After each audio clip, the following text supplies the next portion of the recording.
एक नाम मैंने बताया था पेशवाओं के न्यायमूर्ति श्री राम प्रभुणे का, जिसने पेशवा के बेटे को भी फांसी की सजा दे दी थी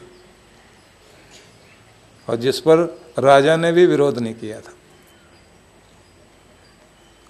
वो व्यक्ति श्री राम प्रभु ने कभी किसी सेठ के घर में नौकर का काम करता था, खाना खिलाना, हाथ धुलाना, जूते उठा के रखना, साफ सफाई करना। बस एक दिन उसने तारीफ करते हुए ये कह दिया, सुबह जब हाथ धुला रहा था सेठ के, सूरज की किरण चमक रही है तो उसके माथे पर लगती हुई, और जब कान के पास किरण आई तो उसने जो हीरे पहने हुए थे सेठ ने, नौकर ने कह दिया, सेठ जी आपके हीरे बड़े कीमती हैं और इतने अच्छे चमक रहे हैं, सूरज की किरण से तो कमाल की चमक आ रही है। सुनते ही सेठ खुश नहीं हुआ, लात मारी उसको। नजर लगाता है, चोरी करने की इच्छा है, गला दबाएगा, रात में हीरे लेके भागेगा। लात मारी, गालियां दी और पता नहीं क्या क्या, तुम्हारे बाप ने भी कभी ऐसे हीरे देखे हैं? निकल बाहर यहां से। रोता हुआ बच्चा बाहर चला गया, 15-16 साल का बच्चा था। मन में बदला लेने की भावना आई। मैं हमेशा ये कहा करता हूं, अगर गुस्सा भी आए तो उसका उपयोग करो, कुछ बनने में उपयोग करो, किसी का विनाश करने में नहीं। बच्चा बाहर आया तो उसने मन में सोचा, पत्थर उठाऊं और इसकी खिड़की तोड़ दूं और इसके घर में पत्थर ही पत्थर फेंकूं और मौका लगे तो सिर फोड़ूं इसका। फिर मन में आया कि ऐसे नहीं, एक जगह से जाएगा दूसरी जगह नौकरी करेगा, वहां भी ऐसे सेठ मिलेगा कोई, हो सकता है इससे भी बुरा गाली देने वाला मिल जाए। अब ऐसा नहीं बनना कि लात खाई जाए, अब तो ऐसा बनना है कि इन लातों में, इन घुटनों में बड़े से बड़ा आदमी भी सिर झुकाने को मजबूर हो सके। और मेरी माँ ने कभी कहा था, अगर ऐसा ऊंचा बनना है तो सिर्फ विद्या ही इंसान को इतनी ऊंचाई पर पहुंचा सकती है, जिस धन को कोई राजा नहीं छीन सकता, चोर चुरा नहीं सकता, और जो हमेशा साथ देती है। तो विद्या को ग्रहण करना चाहिए। तो वो बच्चा गया और चलते चलते रोता हुआ, आंख में आंसू, मेरा कोई देखने वाला नहीं, पूछने वाला नहीं, बहुत गरीब हूँ। तो मंदिर के बाहर जहाँ एक राजा अपने जन्मदिन के मौके पर बैठे हुए लोगों को धन बांट रहा था, वहाँ पहुँच गया ये बच्चा, लाइन में खड़ा हो गया। इसकी तरफ भी एक धन की थैली फेंकी गई, बच्चे ने पकड़ के रथ पे रख दी राजा के और कहा, सिर को लगा के, माथे से लगा के कहा, आपका दिया हुआ साधारण नहीं है, मैं बहुत आभारी हूँ, लेकिन आपके चरणों में वापस करता हूँ इसे। राजा ने उसके शिष्टाचार को देखकर बच्चे को पास में बुलाया, तुम्हें पैसे नहीं चाहिए? नहीं। तुम्हारे पास पैसे हैं? बोले बिल्कुल नहीं। फिर क्यों नहीं चाहिए? बोले ये वाला धन तो आम आदमी के लिए है, मुझे तो विद्या का धन दो। मतलब ये है जी, मैं पढ़ना चाहता हूँ, अगर मुझे काशी में आप पढ़ाओ, और आप प्रजापिता हैं, प्रजा पालक हैं, सबकी जिम्मेदारी आप ही लेते हो, जो आपकी प्रजा है, मेरे तो गार्जियन आप ही हो, मेरे संरक्षक आप हो, आप मुझे पढ़ा दो, पढ़ना चाहता हूँ।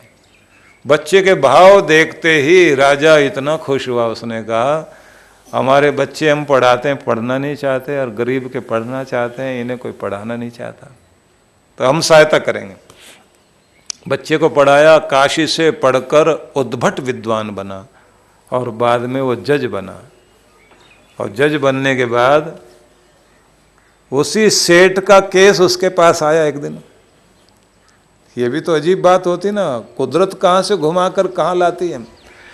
सेठ किसी केस में फंस गया और उसको फांसी होने की पूरी नौबत थी, और ये न्यायमूर्ति श्री राम प्रभु ने, क्योंकि जस्टिस श्री राम प्रभु ने नाम से जाना जाता था, तो न्याय करने वाले आदमी को आंखों से ही समझ में आ जाता है आदमी सच में ऐसा है या ये फंसा है। तो उसने सेठ की तरफ देख करके कहा कि देखो सारे पेपर तुम्हारे देखने के बाद और जो तुम्हारे साक्ष्य हैं, गवाहियां सामने दिखाई दे रही हैं, लगता है सेठ बहुत बुरी तरह फंस गए हो और सारा केस आगे चलेगा तो लगता है कि फांसी वांसी होगी जरूर, क्योंकि छोटी अदालत से तो तुम्हें सब कुछ फांसी वांसी की बात भी हो गई। पर मुझे लगता है कि तुम सही आदमी हो, मुझे पहले अपनी पूरी कहानी बताओ, तुम्हारे साथ हुआ क्या है। उसने बताया साहब ये हुआ। उन्होंने कहा मैं पुलिस को फिर से अधिकार ऑर्डर करता हूं कि फिर से जांच होनी चाहिए, और सिर्फ पुलिस नहीं उससे ऊपर वाली एजेंसी जांच करेगी।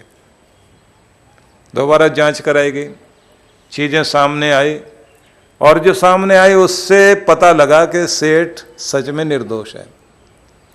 सेठ को छोड़ दिया, जब मुक्त कर दिया तो सेठ की पत्नी, उसके बच्चे सब घुटनों के बल बैठ के जमीन पर सिर रखकर रोते हुए कहते हैं माई बाप अन्नदाता मी लॉर्ड, आपने तो मुझे नई जिंदगी दे दी, हमारा परिवार बचा दिया। घर का एक आदमी फांसी पर चढ़ता है तो सारे लोग फांसी पर चढ़ जाते हैं, क्योंकि उसके बाद घर की सारी खुशियां लुट जाती हैं। सबको जिंदगी दे दी आपने। जज ने कहा जाओ, मुक्त हुए। जब वो जा रहा था अदालत से बाहर तो ये जज भी अपना जो पगड़ी पहनी हुई थी ना वो रखी वहीं, अपना गाउन उतारा और गाउन उतार के बाहर आया। बाहर आकर सेठ से कहा सेठ रुको। अब सेठ थर थर कांपे, कुछ और ना कर दे कहीं। जी बताइए। बोले हमको पहचाना तुमने? आपको तो पहचान लिया साहब, आप तो भगवान जी हो। नहीं नहीं, आपने पहचाना हम कौन है?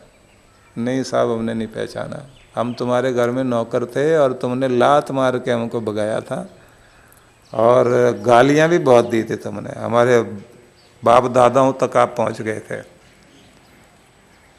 अब पत्नी जो है हाथ दबाए और कहे दोबारा से इस पांव पड़ जाओ नहीं तो फिर कुछ कर देगा। तो इन्होंने कहा कि डरो नहीं, श्री राम प्रभु ने कहा डरो नहीं, तुमने बहुत अच्छा किया था पर ऐसा सबके साथ मत कर देना। तुम्हारा वो गुस्सा और तुम्हारी वो हरकत मैं जिंदगी भर भूला नहीं है और मरते दम तक नहीं भूलूंगा।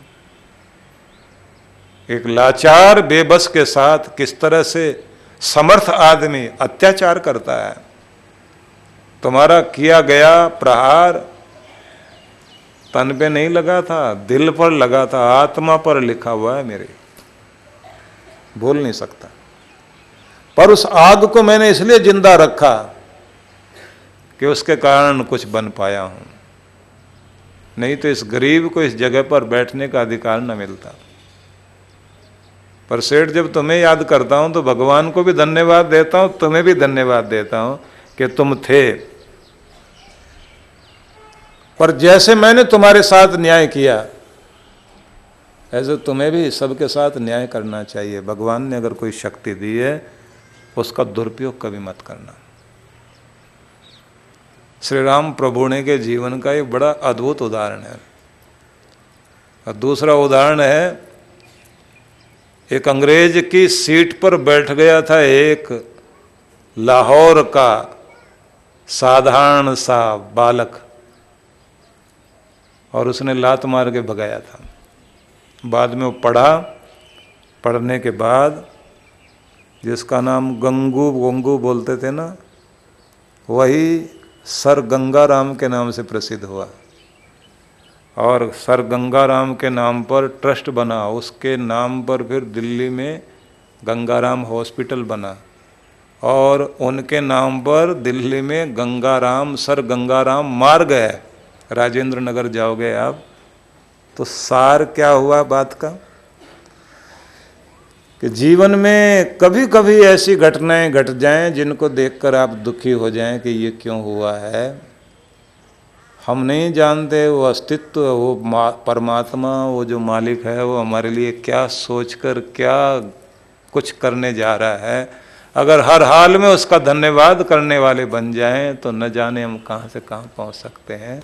और अगर अंदर गुस्सा भी है तो उसका उपयोग करने वाले बन जाओ, और ऐसा करो कि कुछ बन कर के दिखाओ जिससे सदा के लिए अपमान मिट जाए और सदा के लिए आप अपनी नज़रों में भी और दुनिया की नज़रों में भी ऊंचाई पर पहुंच सको। बाकी दुनिया को तो रात दिन आपका मान अपमान करने की आदत है, ये तो करेगी, उससे शिक्षा तो लेनी होगी। अपने आप को तो ऊंचा खुद ही उठाना। आपके आंसू पहुंचने के लिए कोई नहीं आने वाला है। झूठी हमदर्दी वाले लोगों की भीड़ बहुत है, सच्चा हमदर्द कौन मिलेगा आपको। पहुंचो अपने आंसू खुद, हिम्मत के साथ खड़ा हो करके कर्म क्षेत्र में उतरने की चेष्टा कीजिए, जिंदगी में बहुत कुछ पालोगे। इसलिए एक तो अपने साथ अपने रब को रखिए हर पल कि मेरा प्रभु मेरे साथ है, और जीवन के घटनाक्रम के साथ साथ उससे शिक्षा लेने की कोशिश कीजिए। और तीसरी चीज़ ये कि अपनी पीड़ा और अपने आंसू भगवान को अर्पित कर दो, उसी से कल्याण होगा। कृष्ण आगे फिर कहते हैं कि अगर तुम अभ्यास भी नहीं कर पाओ तो फिर क्या करोगे। अभ्यासे अप्य असमर्थोसि मत कर्म परमो भव। अगर तुम अभ्यास के द्वारा भी मन नहीं टिका पाओ भगवान में तो फिर कहते हैं एक काम करना, मत कर्म परमो भव, मेरे निमित्त कर्म करने वाले बन जाओ, मेरे लिए कर्म करो। अपने कर्म को भगवान का कर्म बनाओ, कर्म को सेवा बनाओ, तुम्हारा कर्म ही भगवान तक ले जाने वाला बन जाए। जो आप काम कर रहे हैं उसे खूबी से करिए, उसे भगवान की आराधना की तरह कीजिए। अपने कार्यों को करते करते आप भगवान तक पहुंच सकते हैं। मैं एक बड़ी अजीब बात सोचता हूं कभी कभी कि जो भक्तों की सूची बोली जाती है ना, वो लोग कौन थे। मंदिर में बैठकर पूजा करने वाले पुजारी, देखिए, सदना नाई, सावंता माली, सेना नाई, सदना कसाई, सावंता माली, गोरा कुम्हार, कर्माबाई, सहजोबाई, इन सब का नाम लेकर के आप देखिए। संत एकनाथ का नाम ले लीजिए, टुकड़ोजी महाराज का नाम ले लीजिए, तुकाराम का नाम ले लीजिए। भक्तों की इस सूची पर जब आपका ध्यान जाएगा, धन्ना जाट का नाम आप लीजिए। ये कोई मंदिर में पुजारी नहीं थे, या सारी दुनिया काम धंधा छोड़ करके भगवान के काम में लग गए, ऐसे लोग नहीं थे। नाई, सावंता माली जो है माली का काम कर रहा था, सेना नाई जो है वो नाई का काम कर रहा था, कबीर ताना बाना बुनते हुए भक्ति कर रहे थे। अपना काम करते करते परमात्मा तक पहुंचा जा सकता है। आप जहां हो वहां से भगवान की तरफ रास्ता जाता है, और वही करते करते आप परमात्मा को पा सकते हैं। बस आपको अपनी दृष्टि बदलनी है, आपको अपना नजरिया बदलना है, आपको अपने काम करने का ढंग बदलना है, अपने कर्म को ही दिव्य कर्म बदलना है। अपनी भावना को थोड़ा चेंज करके देखिए, अपनी भावना को परमात्मा के कार्य में जोड़ लीजिए, वही कर्म आपको ऊपर उठाने वाला बन जाएगा, वही कर्म आपका सीढ़ी बन जाएगा। आप अपनी रसोई में काम करते करते भी उस स्थिति में पहुंच सकते हैं अनुसुईया की तरह कि भगवान को भी बौना बनाकर अपने घर में छोटा बच्चा बना के बैठा सके। इतनी बड़ी शक्ति अंदर आ सकती है अगर आपके अंदर तपस्विनी वाली भावना हो तो। क्या करना चाहिए इसके लिए, जो मैं कहूँगा उसे ध्यान से समझना आप लोग। अपने कार्य को करते करते परमात्मा मैं हो जाओ। मतलब आपकी कोई भी एक्टिविटी, कोई भी क्रिया वो परमात्मा से जुड़ी हुई हो, अच्छाई से जुड़ी हुई हो। अच्छाई से जुड़ी हुई इस तरह की चीज़ें होती हैं कि आपका कर्म यज्ञ बन जाए, सेवा बन जाए। अपने साथ में अपना भला करते करते दूसरों का कल्याण करने की भावना रखना, दूसरे के लिए बुरा न करना। और तरीका तो ये हो सकता है, आपने भोजन बनाया तो भोजन बनाते बनाते जैसी परंपरा है कि पहला टुकड़ा उठाकर अग्निदेव को दिया और अग्निदेव को देते हुए आपने कहा अग्निर्वै मुखम देवानाम, सब देवताओं का मुख तो अग्नि है। अग्नि को जिमाया तो सब देवताओं तक हमारी आहुति पहुंच गई। उसके बाद उस रोटी में से एक हिस्सा निकाल करके एक रोटी गऊ के लिए निकाली, कुत्ते के लिए, कौवे के लिए थोड़ा सा टुकड़ा उठाया, चींटियों के लिए निकाल लिया। उसके बाद भोजन आप बना रहे हैं तो आपका भोजन घर के जो बड़े लोग हैं, गर्भिणी स्त्री, छोटा बच्चा, उन्हें पहले खिलाया जाएगा। फिर सबको खिलाने के बाद जो यज्ञ शेष होता है, यहाँ शेष बोलते ना, शेष दीजिए, वही प्रसाद है, वो आशीर्वाद है। तो यज्ञ से जो अवशिष्ट होता है, बचा हुआ होता है, सबको खिला करके जो खाने की परंपरा है वो अमृत हो जाता है। तो अपने कर्म को भक्ति बनाइए। जो कार्य आप कर रहे हैं, कर्म योग करना, तपस्या करते हुए कार्य करना। अपने दुकान में भी जाके बैठे ना तो उसे अपनी कर्म भूमि समझना। कर्म भूमि में बैठते ही अपने गोविंद को, अपने कृष्ण को अपने साथ जोड़ लेना। और वो जो कार्य आप कर रहे हैं तो उसे समझना रोजी रोटी तो कमाई जा रही है, लेकिन रोजी रोटी कमाते समय आप पाप नहीं कमा रहे। जो रेट है, जैसे परंपरा चल रही है वो लीजिए आप। न कम तोलना, न मिलावट करना। अपनी तरफ से अपनी एक गुडविल बनाइए। जब आपकी गुडविल बन जाती है, एक समय लगेगा, शुरुआत में आप बहुत मुश्किल में रहोगे, लेकिन जिस दिन आपका विश्वास, आपकी गुडविल बन गई, उसके बाद तो आंख बंद करके लोग आएंगे और आपके यहां से सामान लेकर के जाएंगे। लोग ये कहेंगे सही माल लेना और सही चीज लेनी है। एक सज्जन हमसे दीक्षा ली। दीक्षा लेने के बाद में उन्होंने जो है, उनके पास पेट्रोल पंप था, काम चलता नहीं था। तो उन्होंने कहा कि कैसे करूं? मैंने कहा गुडविल बनाओ। तो उन्होंने 2 साल मुश्किल रही, क्योंकि नाप तोल सही, माल सही, और बाहर बोर्ड लगा दिया कोई हमारे काम में, हमारे माल में, हमारी चीज में मिलावट सिद्ध करे और हमारी नाप तोल को कम बता के दिखाए, 1000 रुपये इनाम। हमारा बिके ना बिके, भले ही भूखे रह जाएंगे, लेकिन सही चीज मिलेगी यहाँ। बहुत लोगों ने जो है उनको गिराने की कोशिश की। परिणाम ये हुआ, लाइन में लग कर के ट्रक भी आने लगे, गाड़ियां आ गई। जगह बड़ी थी, ट्रकों के लिए अलग व्यवस्था कर दी, गाड़ियों के लिए अलग। उस व्यक्ति के 3 पेट्रोल पंप हैं। मालिक आकर बैठ जाए तो सब गाड़ी वाले आकर मिलते हैं और ये कहते हैं कितनी लंबी दूरी से चल के आपके यहाँ आना पड़ता है। विश्वास पूरा है। बड़ी कंपनियों ने, सबने अपने अपने जो है उनको मौका दिया हुआ कि ये लोग खोलें तो अच्छा है। देखिए, ब्रांड बनना एक दिन में नहीं बनता, और फिर उसका अपना एक मूल्य होता है। अब टाटा अपनी जगह ब्रांड बना तो विश्वास के साथ लोग लेने के लिए जाते हैं।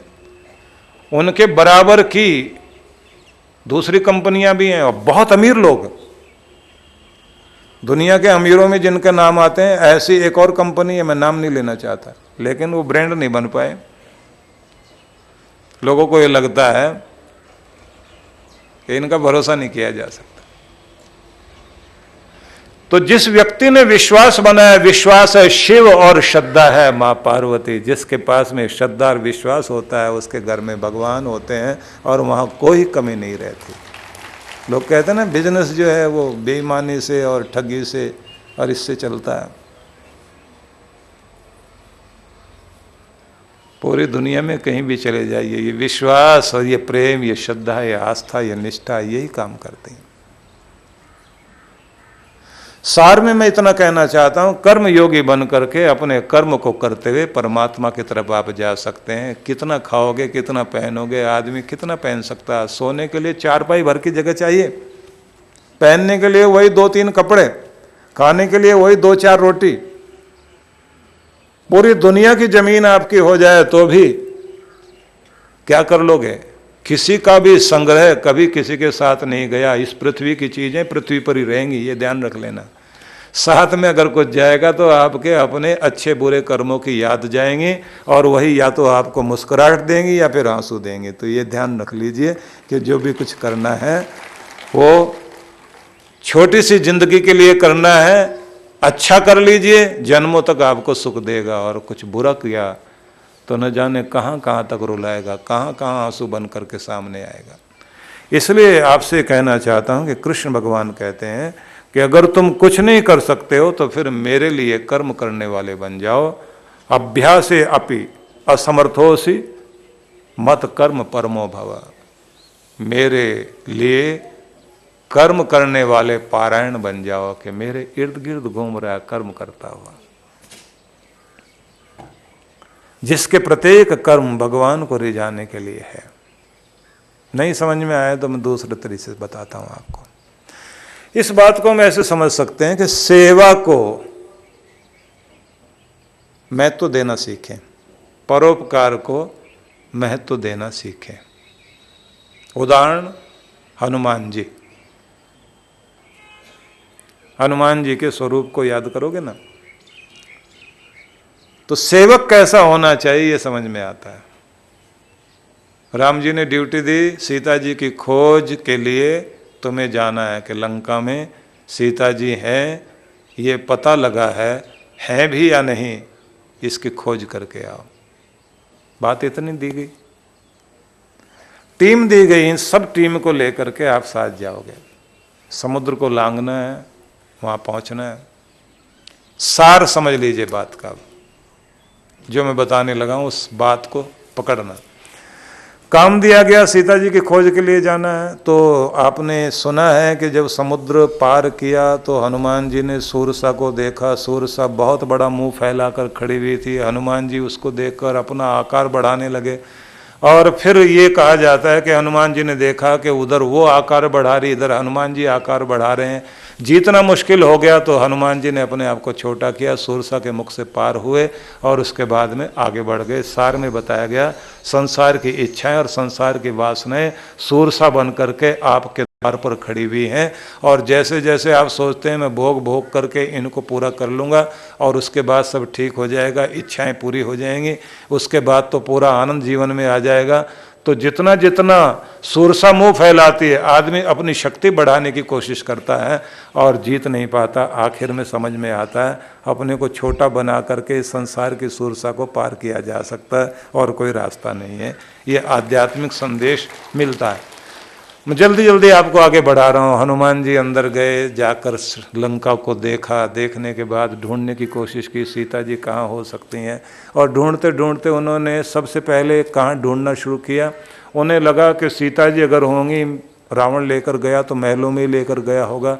तो पूरे महलों को देख लिया। देखने के बाद समझ में आया कि यहाँ की महिलाएँ जिस पोशाक में और जिस तरह की और जिस ढंग की दिखाई दे रही हैं, सीता जी वैसी नहीं है, वो अयोध्या की महारानी है। तो यहाँ उस राजकुमारी को उस रूप में अगर मैं देखूँगा तो चेहरे अलग अलग दिखाई देंगे। समझ में आया कि सीता जी यहाँ नहीं है। उसके बाद में उनको सुबह सुबह हो गई। सुबह हुई तो समझ में आया कि ये समय है कि जब ध्यान में बैठकर भगवान की आराधना करने की, भगवत आराधना करने की परंपरा इस आर्य कुल में रही है। तो सीता जी इस समय साधना में बैठी होंगी। तो साधना कैसी जगह हो सकती है? उपवरे गिरिनाम संगमे च नदी नाम धिया विप्रो अजायत। कोई नदी का किनारा सुंदर, कोई पर्वत के पास, या फिर कोई सरोवर, यह सुंदर प्राकृतिक दृश्यों से भरा हुआ स्थान, ऐसे स्थान पर बैठ करके ही साधक लोग साधना किया करते हैं। एक छोटी सी नदी के किनारे हनुमान जी चलते चले गए और वहाँ उन्होंने एक उपवन देखा। उस उपवन के साथ एक अशोक वृक्ष के नीचे बैठे हुए एक दिव्य आकृति को देखा। देखते ही समझ में आ गया कि ये दिव्य मूर्ति सीता जी हो सकती हैं। वहीं बैठकर उन्होंने प्रणाम किया। अब इस सारी बात का मतलब क्या हुआ? कहानियाँ तो सब सुनी हुई हैं, आप सबने, लोग सुनाते हैं, रामायण की कथा करते हैं, भागवत की कथा करते हैं। मैं उस तरह से नहीं सुनाया करता। मैं आजकल ये सोचता हूँ कि आजकल लोगों के पास टाइम है बहुत कम। मैच भी जो चलते हैं ना आजकल, वो सारे दिन के 3-3 दिन के नहीं होते, वो 20-20 मैच चलते हैं। आदमी थोड़ी देर में सारा मनोरंजन करना चाहता है, थोड़े टाइम में सारा शास्त्र का ज्ञान भी सुनना चाहता है, सार भी पाना चाहता है, और साथ में ये भी कहता है वो कोई तरीका ऐसा भी बताओ ना कि जिससे हम करके कुछ फ़ायदा लें। तो मैंने वही शैली अपनाई हुई है कि आपको 20-20 मैच वाला सारा सब कुछ थोड़े टाइम में दे दूं और आप यहाँ से लेके जाएं तो सारा ज्ञान ध्यान भी हो और सारे ग्रंथों का सार भी मिल जाए और समझ में भी आए कि जो चीज़ बताई गई वो आज के हिसाब से इस युग के अनुसार प्रैक्टिकेबल है। तो हनुमान जी ने उस समय पूरा ध्यान लगा करके ये समझने की चेष्टा की सीता जी को कैसे खोजा जा सकता है। क्या पता लगा कि सेवक वो है। बहाना ना बनाए जी मैं वहां गया था, वहां महलों में तो मिले नहीं। बुद्धि लगाए पूरी और लक्ष्य को पूरा करे। हनुमान जी की ये विशेषता है। दूसरी बात, गए वहां दुश्मन के दर पर तो ये भी पता लग जाए राम जी का सेवक आया है। तो एक बार हिला दो तो सारे राक्षसों में रावण के बेटे को मौत के घाट उतारा, जो उस समय बहुत उनका अपमान करने में, चोट पहुंचाने की कोशिश कर रहा था। उनके सैनिकों को, अंगरक्षकों को, सबको, सुरक्षा कर्मियों को एक बार अच्छी तरह हिलाया और उसके बाग बगीचे को उजाड़ दिया और ये दिखा दिया अभी तो एक ही आया राम का सेवक, अगर और आ गया तो फिर क्या होगा। तो शक्ति दिखा दी ना। सेवक गए तो उसके बाद में रावण के दरबार में पहुंच गए। रावण के दरबार में पहुंचकर उनको यह भी एहसास करा दिया कि तुमने कितनी बड़ी गलती की। सेवा का मतलब एक ही काम नहीं होता। सेवा का मतलब होता है जितने भी उससे जुड़ी हुई चीजें हो सकती हैं सारी पूरी करके आनी है कि जिससे मेरे स्वामी का रास्ता आसान हो जाए। रावण को भी डराया, उनके लोगों को डराया, उनके अधिकारियों को डराया, और बात इतनी नहीं, पूरी लंका में आग लगाकर पूरी प्रजा को भी हिला दिया और सबको समझ में आ गया कि रावण ने बुरा किया था। तो अभी वहाँ का एक प्रतिनिधि आया है, पूरे में आग लगा कर गया है और रावण के बेटे को मार दिया और दरबार में पहुंचकर धमकी दी और ये भी कहा कि अभी तो मैं एक आया हूं, या तो गलती सुधारो नहीं तो पूरी फौज आने को तैयार है, क्योंकि समुद्र तट पर फौज पहुंच चुकी है। इतना सब कुछ दहशत पैदा करके अपने स्वामी का पूरा दबदबा पैदा कर दिया। और फिर हनुमान जी ने सोचा इतने से भी बात नहीं बनेगी, क्योंकि सेवा पूरी नहीं हुई अभी। वहां से खोज लिया एक ऐसा व्यक्ति जो राम जी की सहायता करे। तो विभीषण को भी खोज लिया जो राम सेवक बन गया, जो प्रभु सेवक है। तो सेवा का काम दिया गया एक और करके आए अनेक, और पूरी तैयारी करके रावण के भाई को ही राम जी से मिला दिया और राम जी की शक्ति बढ़ाई। और जब वापस आए हनुमान तो अपने दल को साथ लिया और कहा चलो राम जी से मिलने चलते हैं। राम जी के पास गए, जाकर कहा मेरे दल ने काम पूरा कर दिया है, हम ये सब करके आए हैं। ये नहीं कहा ये निकम्मे कोई मेरे साथ नहीं गए, सब यहीं समुद्र के किनारे बैठे रह गए, और जब मैं आपकी तरफ आने लगा तो साथ साथ आ गए और बता रहे हैं हम भी गए थे जी। तो इनमें से कोई नहीं गया। हनुमान जी ने ऐसा कुछ नहीं कहा, ये कहा मैंने किया है ऐसा नहीं, मेरे टीम के द्वारा, मेरे दल के द्वारा काम पूरा हुआ। अपने को सम्मानित नहीं किया, अपने साथ लगे हुए सब लोगों को सम्मान दिलाया। ये हनुमान जी की सेवा है। पूरी कथा हो गई ना। और सार क्या निकला कि सेवा मिले इतनी खूबी से करके दिखाओ, बुद्धिमत्ता लगाकर। हनुमान जी क्या है? ज्ञानी नाम अग्रगण्यम, ज्ञानियों में भी अग्रणी है हनुमान। तो समय हो गया पूरा, 5 मिनट और ज़्यादा हो गया ना, तो सार में आपको बताना चाहता हूँ। अभी लिखवाऊंगा भी कुछ, जल्दी नहीं कर रहा हूँ, थोड़ी देर रुके ना, अभी 10 मिनट रुक सकते हैं ना? हाथ खड़ा करके बताइए।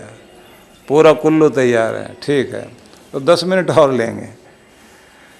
तो आपसे बता रहा हूं कि एक सेवा भी मिले, छोटी सी सेवा मिले, इतनी खूबी से करके दिखाओ, बुद्धिमत्ता से, समझदारी से, कि आपकी सेवा आराधना बन जाए, पूजा बन जाए, यज्ञ बन जाए। जैसे राम जी प्रसन्न हुए, तुम मम प्रिय भरत सम भाई, ये उपाधि देना हनुमान के लिए साधारण बात नहीं। राम जी से मिलना हो तो हनुमान जी से प्रणाम करना ही पड़ेगा। हमारे राम जी से राम राम कहना जी हनुमान।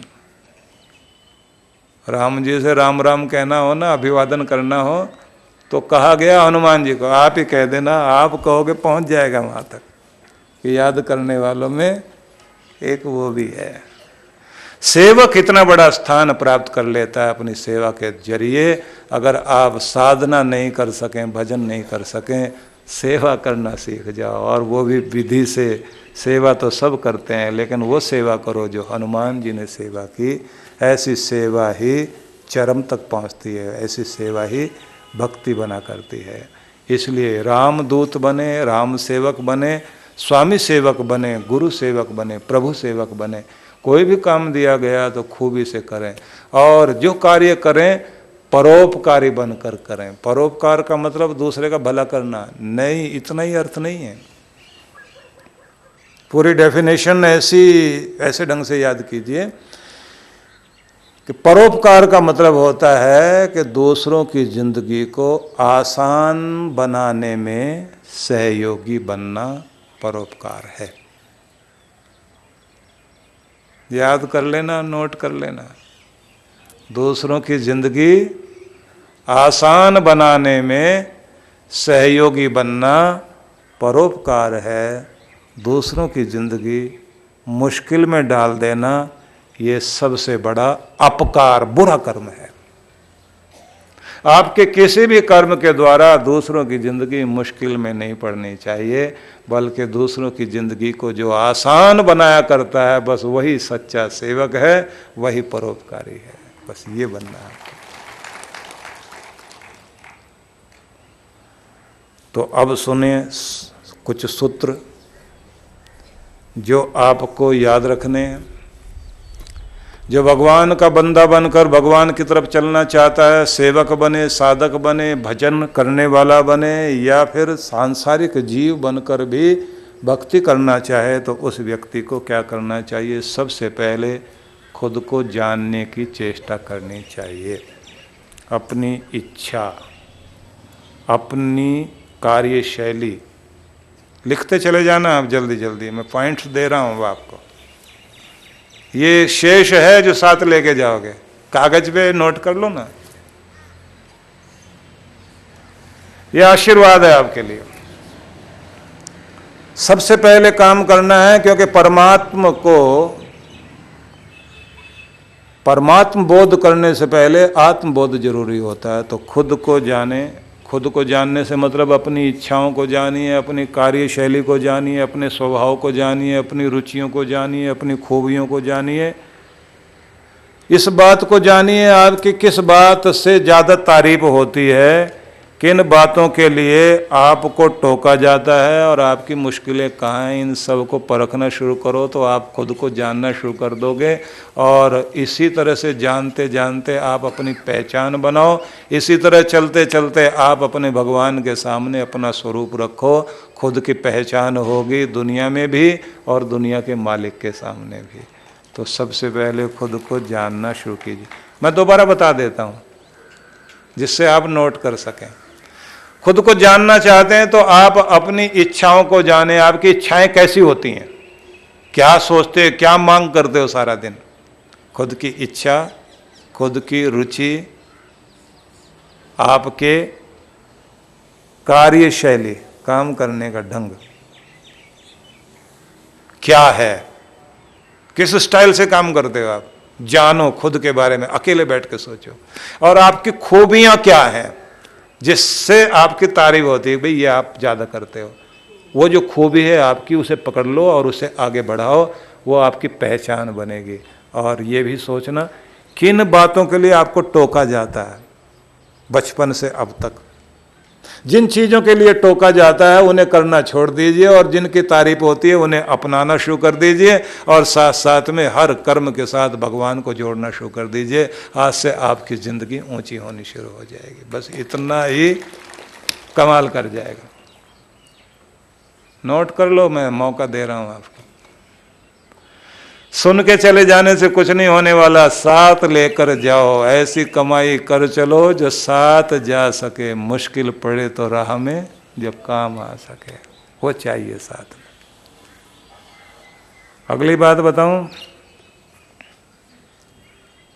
नोट किया ना? और अकेले बैठकर ये भी सोचना, इसी के अंतर्गत बता रहा हूं, मैं अपनी जिंदगी से क्या चाहता हूं, मेरे जिंदगी के सपने क्या हैं, क्या पूरा करना चाहता हूं।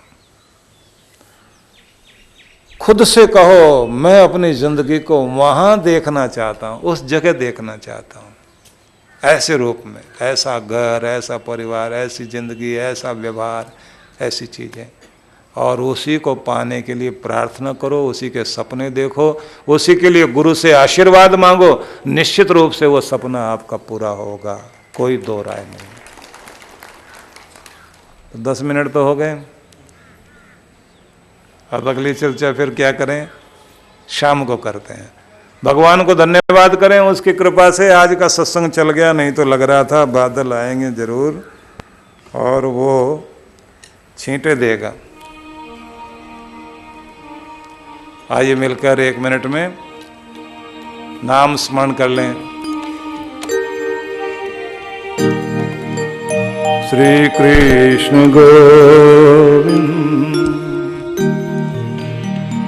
हरे मुरारे, श्री कृष्ण गोविंद हरे मुरारे। हे नाथ नारायण वासुदेवा, श्री कृष्ण गोविंद हरे मुरारे, श्री कृष्ण गोविंद हरे मुरारे। हे नाथ नारायण वासुदेवा, श्री कृष्ण गोविंद हरे मुरारे, श्री कृष्ण गोविंद हरे मुरारे। हे नाथ नारायण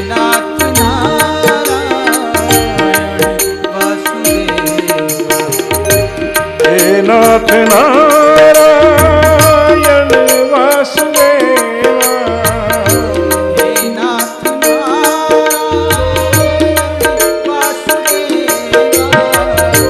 हे नाथ नारायण वासुदेवा, हे नाथ नारायण वासुदेवा, हे नाथ नारायण वासुदेवा। श्री कृष्ण गोविंद हरे मुरारे, श्री कृष्ण गोविंद हरे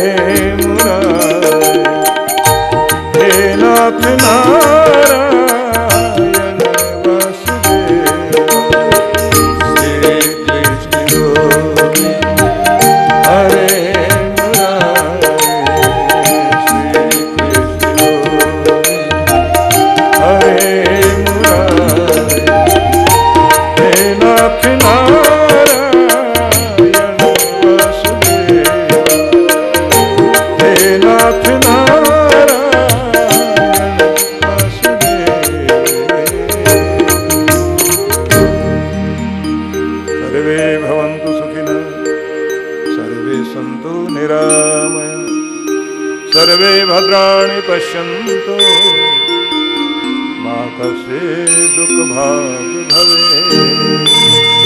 शान्ति शान्ति।